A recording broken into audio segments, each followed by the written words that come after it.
Hi viewers, உங்கள் எல்லாருக்கும் இப்போ ஒரு குட் நியூஸ். இது வேலூர் மாவட்டத்தில் கொணவட்டம் அடுத்த கருகம்பத்தூரில் சதிப்பேரி இன்றைக்கி வந்து கிராண்ட் ஓப்பனிங். அனைத்து அரசு அதிகாரிகளும் மற்றும் வந்து நந்தகுமார் சார் எம்எல்ஏ டிஎம்கே அவர்களும் மாவட்ட கலெக்டர் மேடம் அவர்களும் இன்று மக்கள் பயன்பாட்டுக்காக இந்த சதிப்பேரியை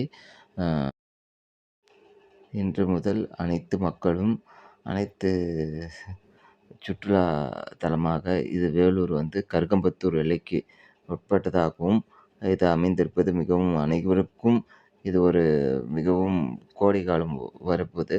பசங்கள்லாம் வந்து ஸ்கூல் லீவ் விட்டு வரும்போது அனைவரும் இந்த வீடியோ பார்த்துட்டு கண்டிப்பாக இங்கே வாங்க. சதிப்பேரில் கண்டிப்பாக வந்து சேஃபாக வந்து படகு சவாரி போயிட்டு ஹாப்பியாக ரிட்டனாக உங்கள் வீட்டுக்கு போங்க. இதில் வந்து ஃப்ரண்ட்டில் வந்து என்ட்ரன்ஸில் வந்து ஜல்லிக்கட்டு காளை வச்சுருக்காங்க. சப்ஸ்கிரிப்ஷன் பண்ணி ஃபாலோ பண்ணுங்கள். Thank you viewers.